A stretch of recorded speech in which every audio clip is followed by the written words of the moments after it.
These are.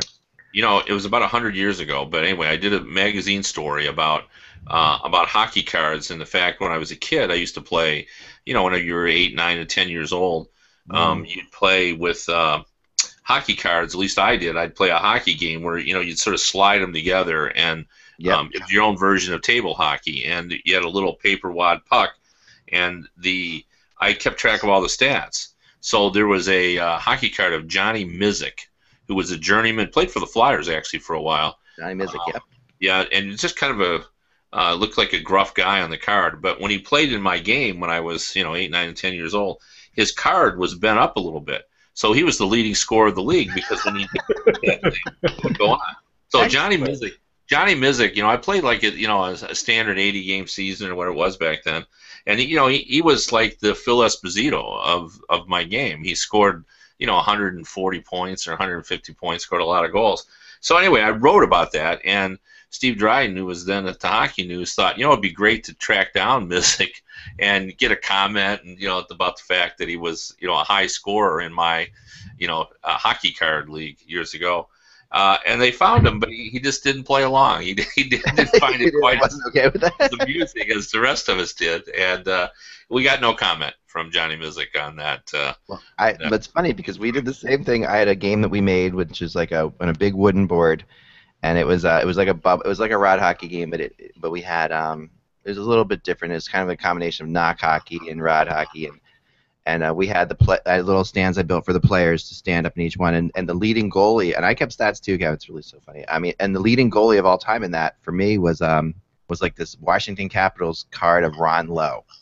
That was like Yeah, really, and I'll never forget the picture on the card. I'll never forget that. It's just hilarious. It's just one of these things that, and he was just for some reason, it was totally had to do with how bad the shooter was because the goalies didn't move in this game. It was just a rod hockey thing. It was just yeah. not Well, hockey. in the small world department. So here I am, 20. That was probably in the early '90s. So 20 some years later, I'm writing Chelios's book this summer, and he talks about this guy that coached him in San Diego in the late '70s. He said, he was a former NHL player. His name was Johnny Mizik, and I said, was he grumpy? And he said, well, a little bit. And I said, all right. Things didn't change. So he came around. Well, It's great. the only thing I have close to that, because I collected hockey cards. I was a big hockey fan back to when I was like 4 or 5 years old. But around like 11 or 12, me and some friends who I went to school with got into Strat-O-Matic, and I've been into I'm still in Strat-O-Matic leagues, although it's not a board game anymore. Now it's a computer. It's not a But board game anymore. I mean, it's a board game, but I mean, it's mostly. I think they're pushing the computer, and then they print the cards, and they have the board game as an option, but most people are going to the online game or the computer game. Well, anyway, the year that Gretzky scored his 92 goals, he was on a team who was on my main competition. I had Mark Napier, who had a phenomenal year with the Canadiens, had a great shooting percentage, had a phenomenal shot. And only in this league could Mark Napier outscore Wayne Gretzky. Mark Napier scored, I think, 97 goals in an 80-game season. And everybody thought I was cheating. I'm like, no, I just, like, anytime that he gave you the option of the puck going to a shooter, I gave it to Mark Napier, and I would always hit. And he scored more goals than Gretzky did. So maybe that's the differentiation between reality and Strat-O-Matic, but there you go. That's awesome. No, But that's still alive. Stratomatic is amazing. I'm so glad that exists as a computer version. I have not seen that. I would gladly play. I actually ordered Stratomatic because I was going to do something on this in this summer about games. We talked about these different games like on various days talk about. And Stratomatic is a game. Did you ever play Stratomatic hockey, Kev? Yeah, I did. The problem is it doesn't hockey doesn't lend itself to Stratomatic as well as baseball did. I mean, the No. baseball Stratomatic was fantastic. Well, I Yeah. never played the baseball one, so the hockey one was awesome Yeah, to me. it just wasn't. I just didn't think it was nearly as entertaining as the baseball one. So Did you Yeah, do and it? the baseball one changed with the times. I mean, back when I started playing baseball, it was just one set of dice rolls for the pitcher, one for the hitter. Now it's versus lefties versus righties, power ratings, defensive ratings. It's advanced with the statistics. It's almost like that's what got me into the Bill James sort of sabermetrics and all that stuff, because the cards were all based on fielding percentage and on base percentage and everything else. So that was my intro to analytics. We did some alterations too. That was the other thing. I mean, I guess you probably did that too, but we did alterations to the Strat-O-Matic games to make them better as well. Like we had our own versions. Like instead of, and one of the things that drove me crazy about Strat-O-Matic was there was often that 1 to 20 issue, where you pick a card and a number on it from 1 to 20. Right. And you hated that because if you were count card in your cards in your head, card count in your head. So if you saw a lot of high numbers coming up, you're like, I shouldn't try to make that pass because that pass is a 1 to 7 or what have you, right? So you're in that spot. So what we did to eliminate that, which I thought was obvious and that Strat-O-Matic should have done, is we just took one of our D&D 20-sided dice and rolled it. Yes. That's what we did for baseball and for hockey too. The only time we used the cards is when it was a determinative for a pass or a play. We also had this really cool injury chart that we made up because we thought the injuries in Strat-O-Matic weren't realistic enough because players would get hurt a lot more often than they would in Strat-O-Matic or for longer periods of time. If you remember, the injuries in Strat-O-Matic were like 2-3 games tops, that kind of thing. So we had 2 columns, and one was like, and they were 20, 1 to 20, marked 1 to 20. And if you rolled a 20 on your injury, then you had to go to the second column, which were like serious, like out for 3 months, out for the season plus the playoffs, out forever. There were these weird forever. Die. We had players that were eliminated from the game, and I'll never forget. Like my one friend was a huge Gretzky fan, so he always had the Oilers. We got the new cards, and whenever you get the new cards, it was like such an event. Like it was incredible, as you remember. It was like the incredible. Like I wanted to take off of school, that kind of event. And I get back from school, my friend would come over, and we'd be like, and I don't open the cards till I get there. All right, get them. You're opening them, you're breaking them apart, and all that stuff. And he was like, and it was Gretzky's year that he had scored the 98 goals, and it was for that card. So he was like, oh my gosh, I can't wait to see, like, he's going to have goal on 5 and 6 and 7 and all this stuff, and he did have an unbelievable card. Yeah.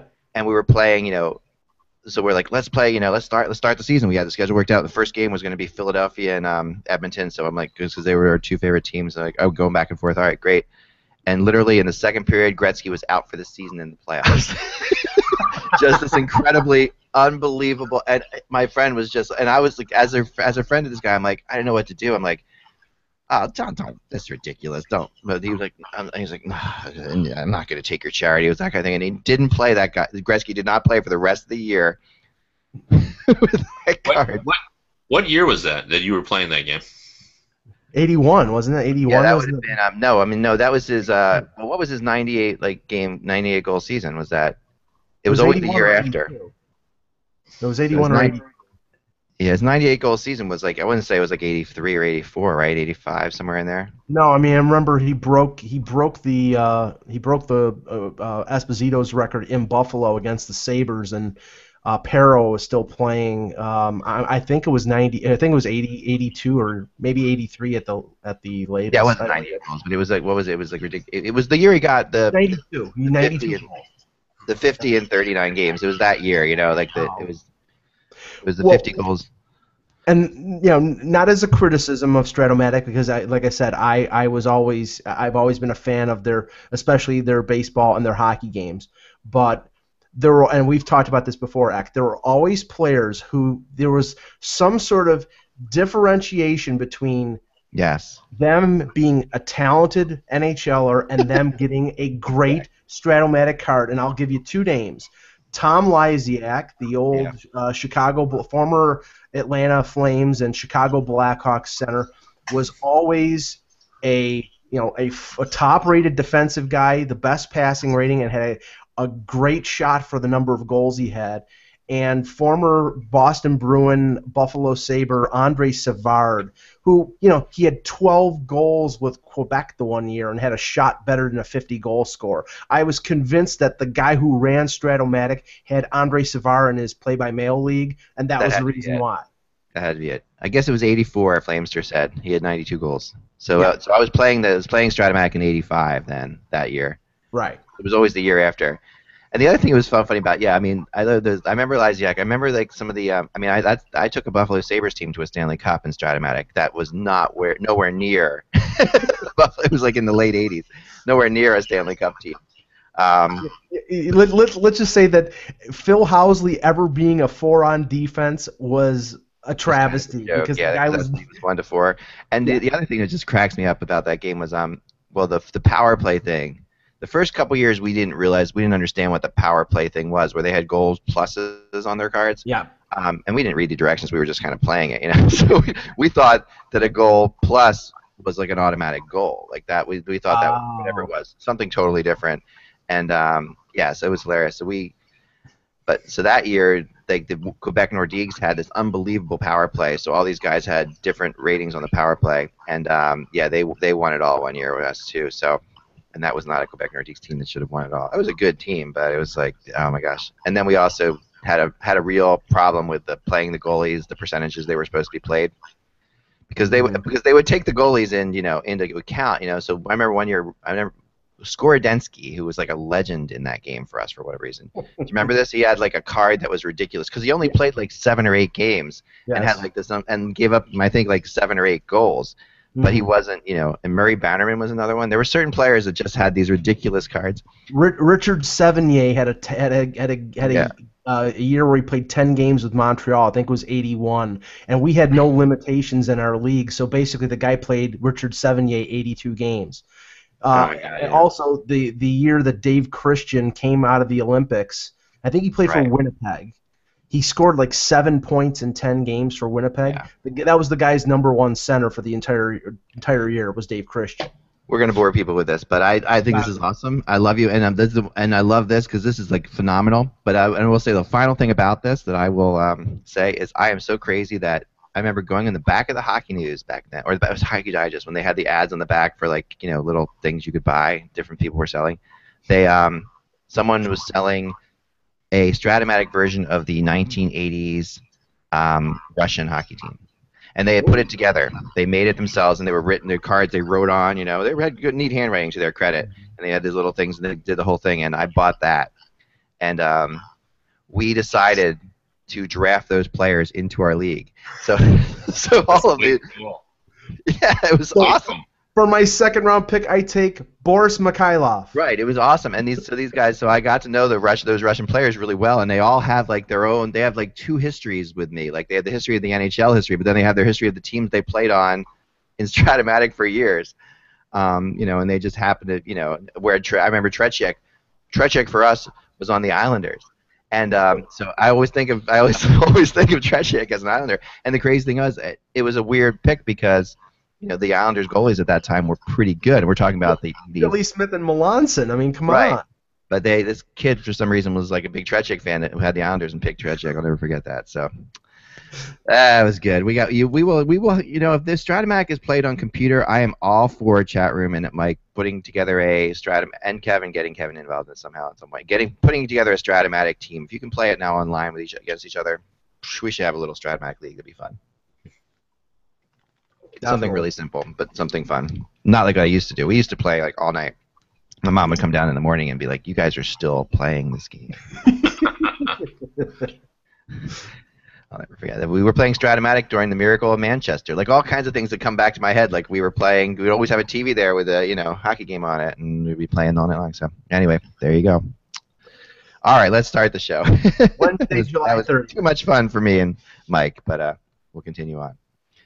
All right, I'm making my notes up real quick here because I had some notes, and we're gonna, of course, talk about Subban today, guys, because it's the law.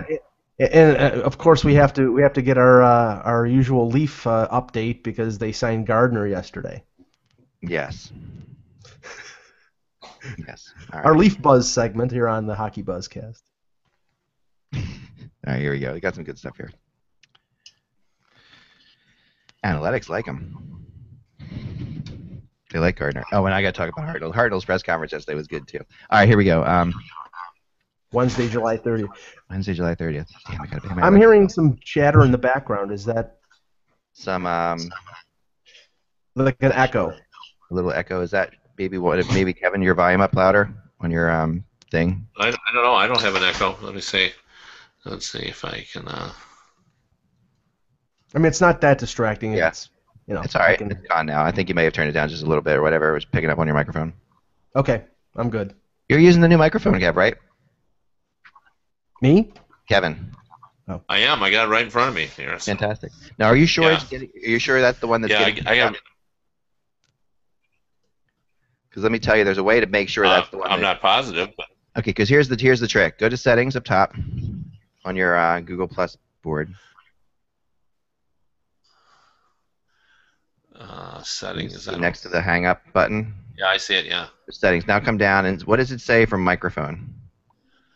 It says default microphone, and the drop down says automatic. It doesn't say. Yeah, click on where it says default microphone because it should say like USB audio something.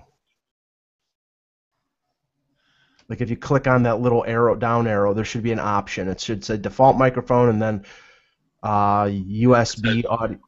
It doesn't say that. It just says default microphone, and then it says automatic and default microphone again. Okay. All right. We can hear you, so no problem. Oh, okay. No, I can't hear him.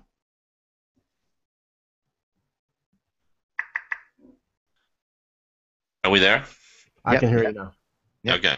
It sounds fine. You sound good. I'm pretty sure you're using it. I just was making sure. Well, it's pulsating in front of me, so it well, has a blue dot that's we'll going. That later, but yeah, the doctor about that. I'm not touching that one. Well, it is. The microphone is pulsating. Okay, as long as it's not doing that 48 hours or 24 hours from now. Okay, here we go. So we'll continue. That's so funny. All right. Hey, Hockey World. It is Wednesday. It's the 30th of July, and it's the year of our hockey 2014. Go ahead. I'm Michael Lagello. I'm Kevin Allen. And I'm Eklund. And I'm sorry because that was a horrible beginning, but it doesn't matter because it is the 30th of July, and we're doing a hockey show, so you get what you pay for this time of year. So yeah, we have a lot of actually interesting things to talk about, and I wanted to start right off the bat with the big story because we are about 48 hours away from not going to arbitration for Montreal not going to arbitration with PK Subban, meaning that we're about 48 hours. I mean, I don't know if you guys heard Kevin Cheveldayoff's press conference yesterday about that signing, but it was just really fascinating about how arbitration was never going to happen. It was really clear about it. So I'm going to say here, but I don't know, Kev. I mean, you came up with you really broke the story here on the 8.5 million and then 5.25 million from Montreal. So is this going to arbitration? Well, I still think not. But because generally, as a general rule, we don't go there, and it's a tough situation when a team has to go in and say why their player that in this case their best, most talented player isn't worth the money he's demanding, and there will be a record of that for the player to see. So it behooves the Canadiens to get this done, even if it's just a short-term deal. Like it seems that I've been told that it's more likely that if there is a deal, it'll be a short-term deal and not a long-term deal. But they're still trying to. I'm sure they are going to talk about a long-term deal again before we get there on Friday. What I don't understand is why this has taken so long. It almost feels as if the Canadiens don't view Subban to be quite as talented and to be as big of a difference maker as the rest of us do. I mean, look, every great player has some level of deficiencies,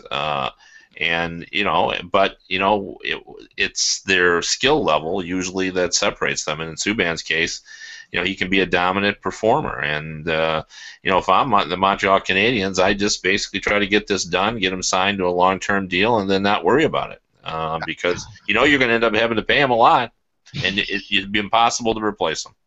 And I know that money doesn't, matter as much in Montreal as far as how much they make. But Subban's the difference between making the playoffs, winning around in the playoffs. Is a different. He's gonna. Those are big time ticket. I mean, he actually makes a difference in those situations in my mind. And they're gonna get the money back that they give to him. And in t-shirt and in just in jersey sales alone. I mean, Montreal. It's like the crazy amount. I don't know, Mike.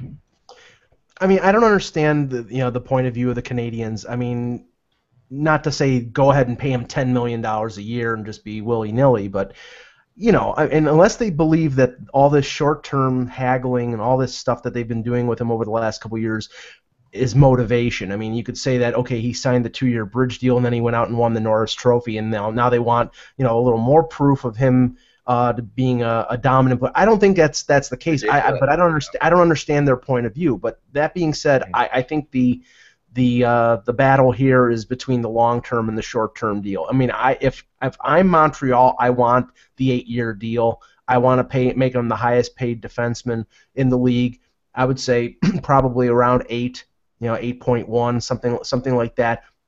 Make him the highest-paid defenseman in the league. By the time the middle of that contract, if the cap is up to $85 or $90 million, $8 million for Subban might be a bargain. What I think is going to happen, like Kevin said, I think he's going to sign a 2 or 3 year deal, right to the doorstep of unrestricted free agency, and then good luck Montreal, because I think what will happen is he'll go and he'll field offers from everybody, and maybe he'll go back to Montreal, but it'll cost him a lot more than it would if they would have given him the long-term deal.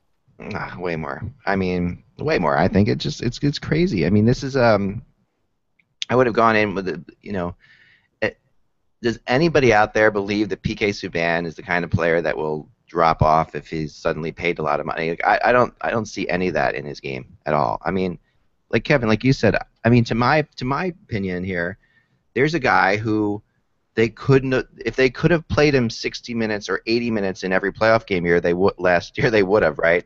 That's how we lost Kevin there for a second. But that's how important PK Subban is to the Montreal Canadiens. They could not. So it's hard to sit there and make an argument at this arbitration that he's not an important player to their team or a big player. I mean, they could not play him enough. Well, I mean, the argument is he won the Norris Trophy in the lockout shortened season, just like. Right. Just like everybody says, well, the Leafs weren't a playoff team because it was only a 48-game season. Well, excuse me, that was the season in front of you, and that was the year that they made the playoffs. That was the year that Subban excelled. That was the year he won the Norris Trophy. What is he supposed to? How can he disprove it? And the thing is, he played great last year, in spite of it being sat in the third period at times by your favorite coach. And he stood on his head in the playoffs, and he got a team that I don't think anybody in their right mind thought was going to get to the Eastern Conference Final, especially without their number one goaltender for a time. Yeah. He got them there. I mean, he was one of the main cogs on that team, getting them as far as they did. If they have problems with him, I think he's going to be under contract. I don't think there's going to be obviously there's not going to be a holdout because of arbitration, but. Yeah. I think he's going to get the 2 or 3 year deal, and he'll get big money. If he gets the long-term deal, he'll get big money. So it's either way, he's going to get paid. It's just a question for how long. Yeah, I mean, we got Kevin back now in two, and while Kevin's getting his lower third together, I will tell you that this is to me, I look at this as a situation, where. PK, you play your defense 30 minutes a game. A good defenseman like this in the playoffs, 30 minutes a game, or they play PK 35 minutes a game, or they'll play him 50 minutes in a double overtime game, or whatever they're going to play him in. And a lot of defensemen like Chelios, and thinking back to the past, defensemen who logged these kind of minutes, right? They were defensemen who were very good at figuring out when to use their energy. They came up the ice. They didn't skate as much as around because they were very good at being in position. They knew they had their spots, and they weren't required to do what kind of PK Subban's required to do on the Montreal Canadiens, which is play a 200-foot game. He literally. How many times have we seen PK get go behind the offensive goal net? He'll take it down to the corner as much as as well as anyone. He'll drive, he'll forecheck, he'll never miss a pinch, he'll never back off. He's not a guy who's going to pick and choose his spot, and he's got to learn this probably as his career goes on, but right now he's not a guy who picks and chooses his spots when it comes to energy exertion. So him playing 35 minutes is like way more impressive than a lot of other defensemen playing 35 minutes in my mind. Well, yeah. I mean, Go ahead, Mike. The thing is that his 30 minutes is not just as a stay-at-home defenseman, a guy who kills penalties, a guy who plays an occasional power play. No, he's a guy who's playing 30 minutes, and he's the offensive catalyst for the Canadians because he's their best offensive player. I will say, and that's crazy.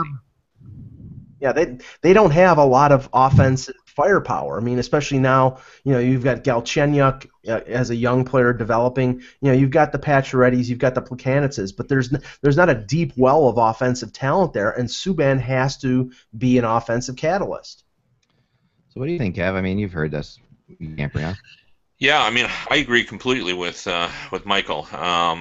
He's very important to this team offensively. Like they're not a powerhouse offensively, and without his contributions, like I think there's far more pressure on him to produce offensively than some of the other top defensemen in the league. I mean, the only other guy like that is Shea Weber. I mean, Shea Weber has to produce offensively, or the Predators, just don't score.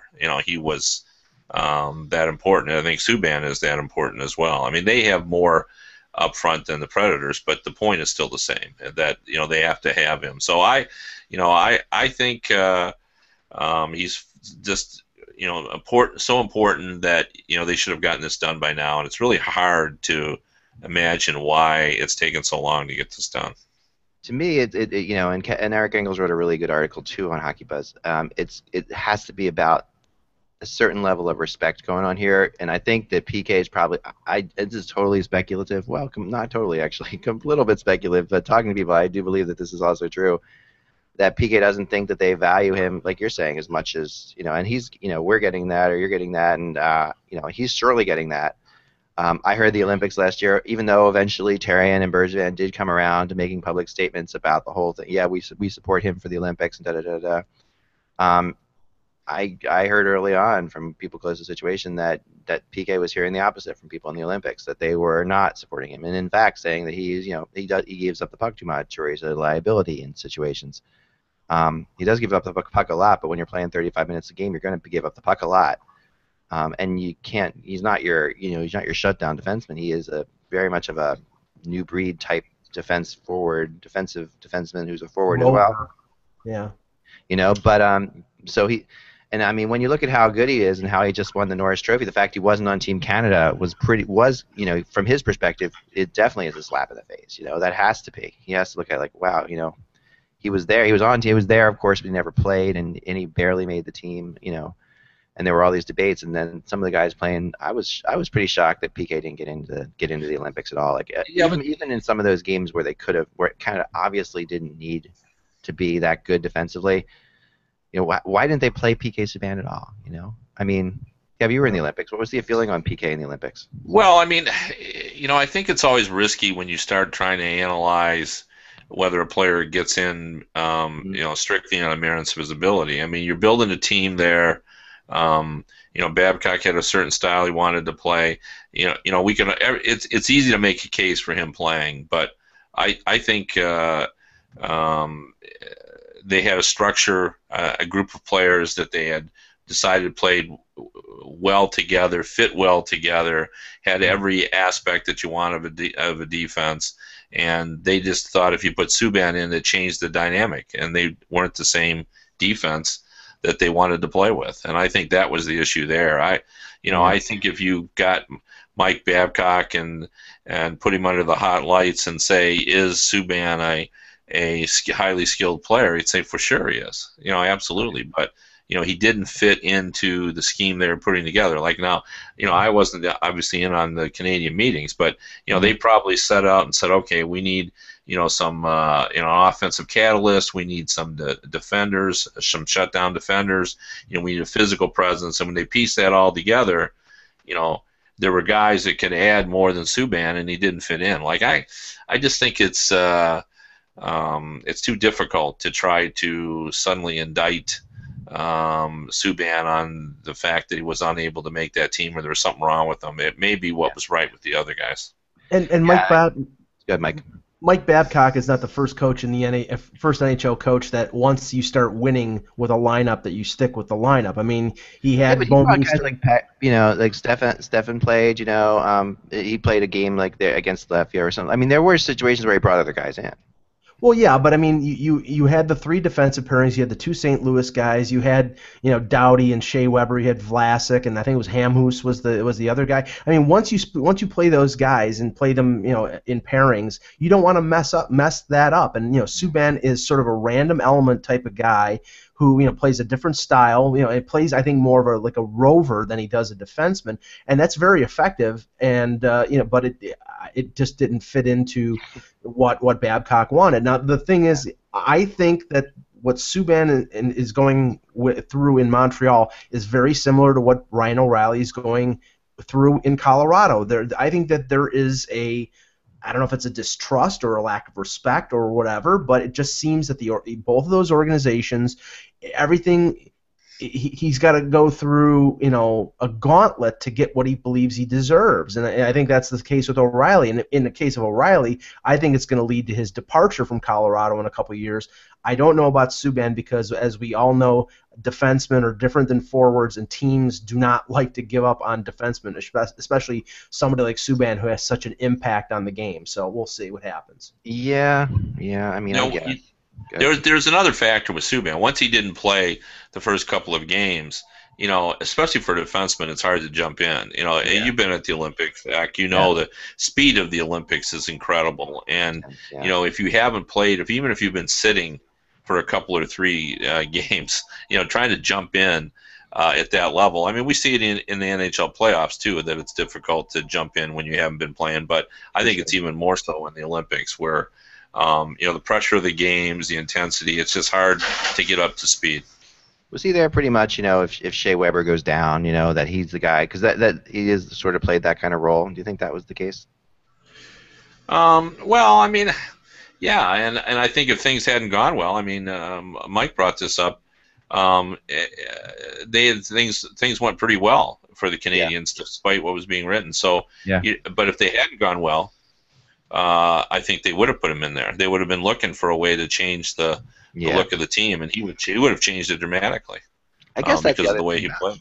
Yeah, I guess because he does bring a big footprint with him. He's one of those. He's on your team and things change. It's not just like your average like Hamhuis or a player like Vlasic who comes in and they're kind of interchangeable. He's not that kind of guy. But that. Yeah, I mean, Go ahead, Kev. Well, I mean, it's almost kind of. It's almost silly to talk about lack of respect because, I mean, everybody in the NHL knows how skillful he is, and every team would love to have him, and, I'm sure the Canadians would love to have him. I mean, some of this is about dollars and cents as well.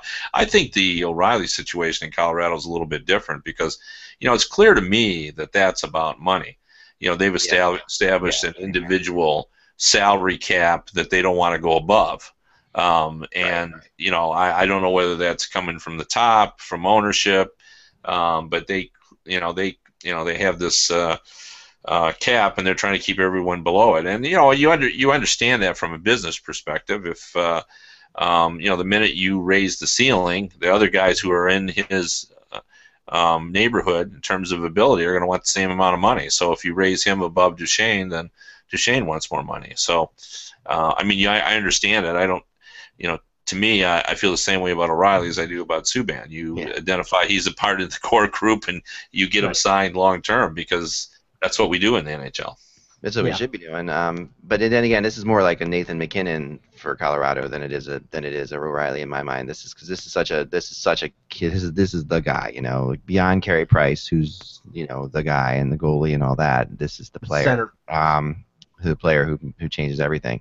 I mean, and I also have talked to people who said that Gallant, the loss of Gerard Gallant, and it's through the board. People say that loss is going to be enormous in Montreal. Like that's beyond what people think for a normal assistant coach because there is that French Canadian group of Daigneault and Bergevin and Therrien, and then there was Gallant who really kind of bridged the gap a lot of the times with players and was a really solid.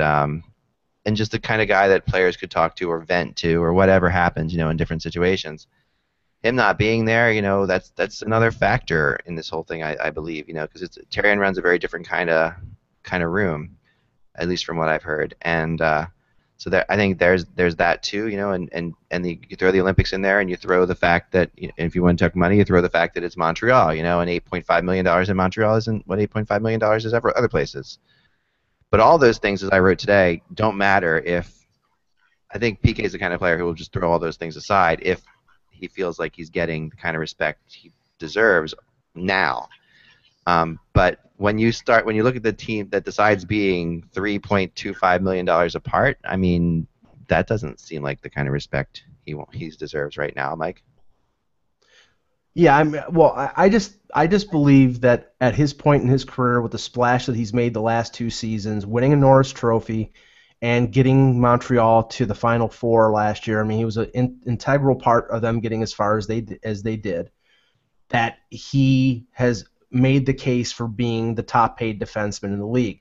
With the escalation of prices, with Dion Phaneuf making $7 million now, he's in the top 5 of salaries. I believe Weber is the highest-paid defenseman right now. Letang is over $7 million. So is Ryan Suter.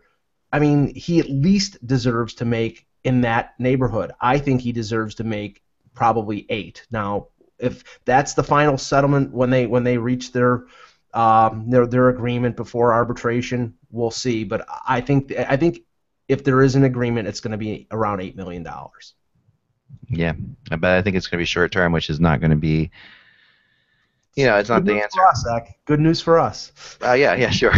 we hate when big players sign long-term deals, but that's the whole point of it, right? But for Montreal, tough. Well, we'll get back. I'm sure we'll be talking more about PK in the next day or two when this does come down. But it's good to get it all out now. Let's talk about the other Canadian home of hockey team who signed Jake Gardiner yesterday for what is I thought a really good deal, actually, a $4 million deal for Jake Gardiner. When you look at a lot of the signings of defensemen, this is maybe a bargain, Mike. Yeah, well, it's funny because Gardiner, in an interview this morning on Toronto radio, indicated up till last week him and the Leafs were pretty much going on the same page of it being a 2-year bridge deal like we've been talking.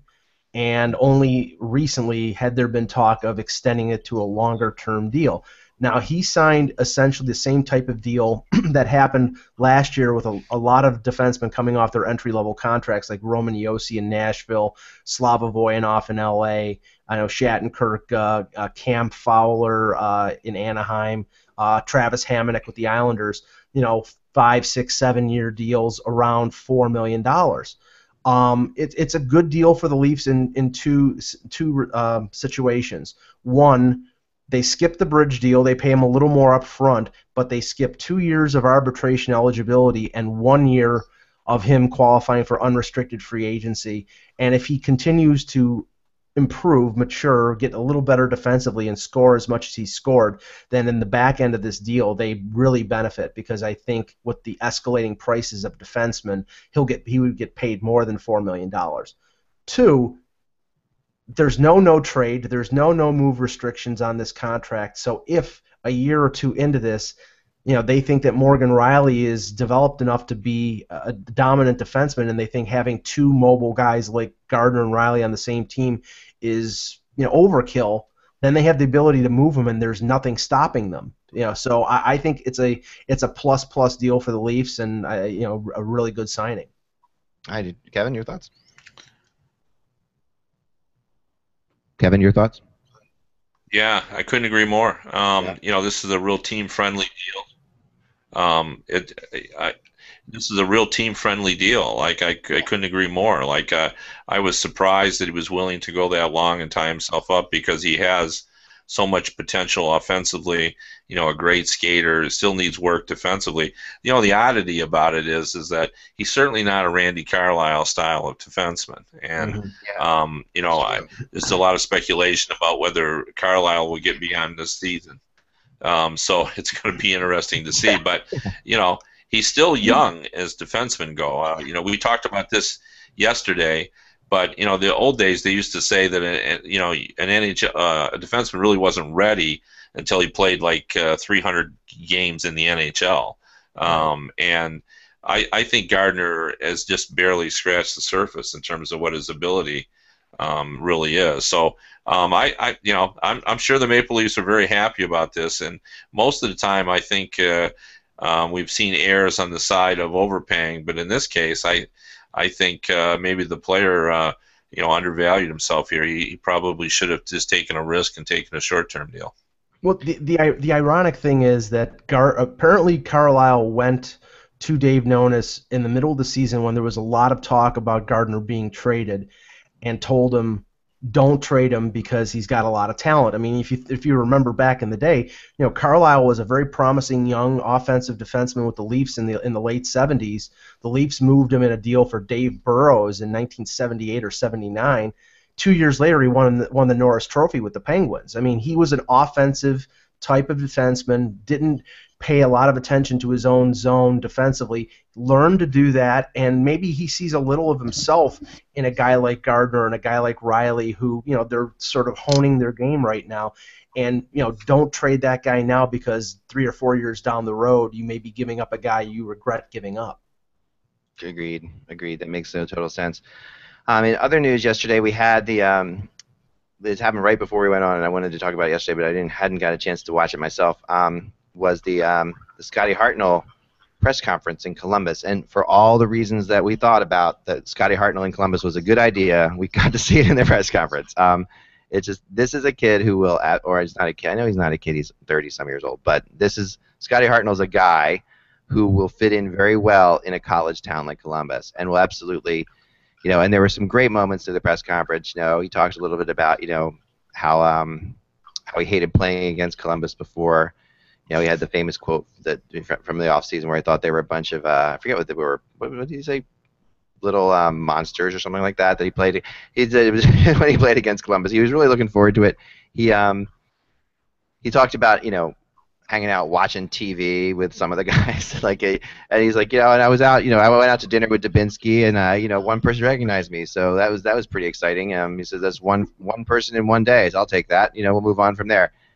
He's like, and he couldn't talk, and Jamie, Jody Shalley, who works for the Blue Jackets and played with Hartnell in Philly, also played a big part in Scotty deciding to go there, which isn't surprising. And he talked about that, that conversation with Jody Shalley, and how Jody said, "You're going to love the city. You're going to love this place. It's awesome. Come on down. It's just totally fun." And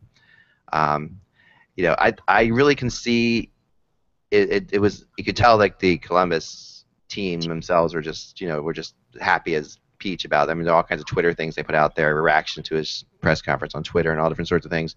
Happy as clams to get this kind of guy, because this is a team that hasn't really had that kind of a player before, who fans will just eat up. And he's very much of a he's to say he's in his mid-30s is his attitude is early 20s still. So he's going to be he'll fit in there very well. He talked about how much Pittsburgh, how hated he is in Pittsburgh, and what a big deal that is to Columbus right now, obviously having lost the Penguins. And I love to see that.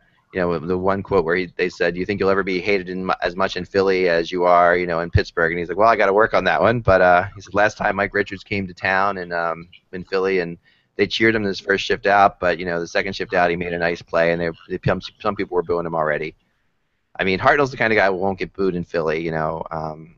Richie didn't get booed in Philly. The Philly fans are actually pretty smart about who they boo in general. Carter got booed in Philly. Just out there, they kind of know why. They know situations better than you'd think. And of course, we all saw how well the Philly fans can boo at the draft. So there's definitely a they made the draft really interesting for us this year, I thought. So, but he was great. He just said, "I love doing this. I love every day I can do this is a wonderful day to wake up and think I got to get on a plane and play hockey tomorrow and get paid for it. That's awesome." This is just the passion that I'm thrilled to see come to Columbus. And I think the Blue Jackets made a heck of a move getting him. I think it's in so many ways we talked about before. I've been convinced by some of the Flyers people who really tried hard to convince me that this wasn't a terrible deal, that there was reasons they had to do this. that Hartnell runs around like a chicken without his head and won't play in a system that Hextall wants to play, which is more refined. And they said, can you imagine Hartnell, playing for the Los Angeles Kings, and it just wouldn't work. It's not the way he just doesn't adhere to any kind of like normal outbreaks and things like that. So, but in Columbus, who knows? Kev, your thoughts on Hart? Well, they needed his charisma as much as they did his physical play and his his goal scoring. When the Blue Jackets debuted, they looked like they were going to be one of the huge success stories in the NHL. A small market, the only major sport in town, a major sport, professional sport. Obviously, the Ohio State Buckeye football team. The Blue Jackets will never come close to matching for that team. But I'm talking about the pro sports. But they filled the place. They were very excited about having the team, and then they didn't play well. And they made the playoffs, one time, in a decade, and their season ticket base eroded. And during that time, sometimes you can get away with having a non-championship team for an extended period. If you've got a colorful team, a charismatic team. They haven't had that. Like when Rick Nash was there, he was their star player and he produced offensively. But Rick Nash is kind of a quiet guy. He's not really a charismatic guy. His style of play, certainly he can score some memorable goals. But he's not just the kind of guy that after the game is over, the media's going to run to him and going to get awesome quotes and produce great sound bites. So to get a guy like Hartnell, even on this team, with the success they had last year, making the playoffs and playing as well as they did against the Penguins, who's the flag carrier on that team? It's really hard to know. And so I don't know that Hartnell is going to be that kind of guy, but I think he can be the kind of guy that can carry the media load. And keep people interested in the team. He'll have something funny to say almost every day, and I think it's important. So, and all of this plays in the decision to acquire a guy. Like don't think John Davidson, who's a very smart team president, didn't say, hey, we need this guy for our hockey team, but I'm trying to sell tickets every day too, and we need him for that as well because he will sell tickets. This was a great acquisition. I didn't think it was a very good trade for Philadelphia. I thought it was a better trade for Columbus. Yeah, I'm with you on that. I definitely am. And I mean, one of my other moments of the press conference that I just loved, which is so Scotty Hartnell, having covered him in Malva, and the honesty of him saying, he's really going to miss Chemo teaming him because they had been together their whole careers, and they came, up in Nashville together. They came up and they signed in Philly together on the same day, and here they were, and this is the first time he wasn't looking forward to playing against them. He said that, and also the thing is, when they said, well, what did we expect from you the first couple gomes? And he says, well, I gotta probably go out there and just get in a couple fights to have some fun, like that's he said, I'm gonna get in a couple fights to have some fun out there. Oh, this is great, he says I'm gonna have to break the ice somehow, so I guess I'll go out there and get in a couple fights and have some fun. And I just think that's awesome. I mean, I love when hockey players are that upfront. We never see it, right, ever, and it's awesome. Mike? To Kevin's point, I think that the main benefit of Hartnell is as a pressure valve in that locker room. I mean, I think he'll be a spokesman. I think he'll take some of the pressure off of the young guys like Boone Jenner and Ryan Murray and Ryan Johansson when he gets signed to his new contract. I mean, I think the biggest thing for the Jackets next year is that Nathan Horton stays healthy. If he does, and then you add Hartnell, who could probably, in terms of a secondary offensive source, score 20 goals, then you've just added probably 50 goals to the team that played last year because Horton didn't really play that much. He was out for the first 2/3 of the season, then got re-injured again late in the season. And they made the playoffs on the back of Bobrovsky playing well and getting a lot of offense from a lot of different people. So if you get Horton healthy and playing most of the games, and Hartnell being able to score around 20 goals, and those young players develop, I think they're a contender for the Metro Division for the title. Oh, I think they are. I mean, I think the Metro Division is wide open in my mind. I mean, there's a lot of teams in there. Hartnell will bring he's a great space maker. He'll create a lot of space for Horton. He created space for Giroux. He attracts a lot of attention. He could be a streaky scorer. At times he can look terrible for a couple games in a row, but he's never from a lack of trying. He's good with the media, but he's great with the media in most situations when things are going well. He's not one of those. He is what you get, like warts and all, as the old Ricky Williams saying he is basically. When things aren't going well, Hartnell's not that good with the media either. He's a very emotional guy up and down. He does get frustrated and does have situations where he won't talk very much. But it's part of him. It's part of what you get with the package. Is an emotional guy, and he's emotional. He's not. There's nothing fake about Hartnell's enthusiasm. That's the thing. It's not being put on. When he's enthusiastic, it's real, and when he's not enthusiastic, it's real too. So that's the thing you have to sort of get to know him about. But I think it's a great pickup. I think it's going to make the team really exciting to watch. It's going to bring a lot of interest. It definitely has upped the Columbus-Philadelphia rivalry, which is a great thing because they're in the same division now, and they need that. That last year they had some really good games. You remember the Flyers had maybe the best comeback I've ever seen them have against the Blue Jackets last year, where they were down by 3 goals in the third and came back and won it on Claude Giroux's epic backhander goal. That was one of the goals of the year. So yeah, this rivalry already has good stuff going for it. But I think that this is going to be. I think it's going to be a lot of fun. Let's take some questions from the chat room. A couple questions before we get out of here today, because we didn't take questions yesterday, and people were really mad about that. And I like the one right off the bat that I see right now. Not Rod number 1 says, "Who are the bottom 5 teams in the league this year coming up?" Wow, that's a tough one. That's a really tough one. I got 3 of them. I got 3 of them for sure. Maybe we should think talk about that one tomorrow. I don't know. That's like one of those. That's like an entire. That's topic. An entire show. Yeah, let's talk about that one tomorrow or the next day. Yeah, that's talking for. Let's make that the tomorrow. Let's make it. I mean, it's a real fun question. It is. We'll make that tomorrow's topic. We'll talk about that one tomorrow because that's a good one. I like that a lot. We'll definitely go into that one tomorrow. As a preview, let's just say I won't have to go far to see that one of the bottom 5 teams next year. Living in Buffalo, Mike, you might not have to go that far to see them. But let's get any other questions that you guys have. Let me go back and see if there's any other that from back before and any questions you guys have now. I see one, Ak. Do you think Danny DeKeyser might sign a similar deal to Jake Gardiner?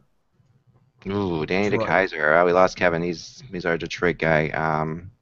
He's in suspended animation for the time being. Just from my personal opinion, I think DeKeyser is more likely to get the 2-year bridge deal than the long-term deal. Detroit seems to be more conventional in terms of their contracts. He's had a couple good seasons. I think they really want to see more from him before they make that kind of financial commitment. I mean, they don't hesitate to make a financial commitment when they're convinced a player is a quality player, but I think they probably want to see a little more out of DeKeyser right now before they're ready to pony up for a 6 or 7 year deal for more than $4 million. So I would guess the bridge deal.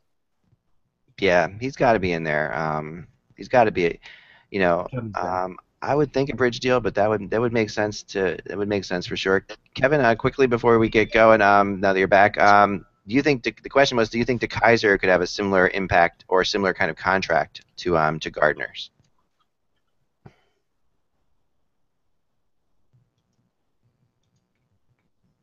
Kevin, while Kevin thinks on that, we need to up Kevin's internet speed. We're going to work on that one. But yeah, with the Leafs having too many forwards, could there be a trade coming with Winnipeg? Yeah, yes. I mean, the answer is yes. We talked about that a lot, and it's for sure. I don't think some of the rumors that I've been seeing in the chat room are a little bit absurd, but I don't think that it's inevitable, but there's definitely enough smoke there, that the Leafs and Winnipeg are talking to each other. I would say that's for sure. Let's just say this, and this is complete theorization. This is nothing that I've heard. I'm just saying this in terms of looking at it realistically. If the Leafs are in on Evander Kane, if they want to make that deal, if I'm Winnipeg, it starts with Nazem Kadri. Yeah, it's got it. Kadri has to be included in that deal. Yeah, And because Kadri is an asset they can hold on to and sign long term. He's a restricted free agent after this year. You're not going to give up Evander Kane, who's got 4 years left at around at $5.5 million, I believe, and not get something back that you can hold on. The talk of them trading Joffrey Lupul. I mean, Joffrey Lupul's 30 years old and has injury history, so yeah, that doesn't make sense. It would probably be 2 or 3 young players, Kadri being one of them. I would say probably a couple. They have a lot of James Reimer forwards. would have to be included in that too. Grimer, maybe a guy like Carter Ashton, who has not, Yeah. His dad Brent played for Winnipeg. I think he's born in Winnipeg. Something like that would make sense because then you get 3 assets, and Reimer would be Winnipeg's starting goaltender. That would make sense from a Winnipeg point of view and a Toronto point of view. Do I think it's going to happen? Who knows? I mean, odds are against it, obviously. Not to be Spectre or anything, but to say yes, chances are that the trades will not happen. But trades also do happen eventually. So, we'll see. I think that's. Have you heard any? Last question. Anything new on Vinny Lecavalier? Nope, nothing really. Although I will say that just from talking to people, I don't get the impression he's going to be here when the season starts, and I don't know how that's going to happen. I know it's very complicated, but I don't think he's part of their plan, and I don't even get the sense that there's like this plan B, that if Lecavalier is still here, we're going to do this. I don't get that sense from talking to people in Philly. So take that for what it's worth. I mean, of course, there's no guarantee that they can make a move to get him out of here, but the tea leaves sort of tell me that they know something that they can do that they don't want to do, that maybe they're telling a team right now that they'll never do, but that is something that they could. I just get the sense that he's not here when the season starts. But we'll see. We'll see.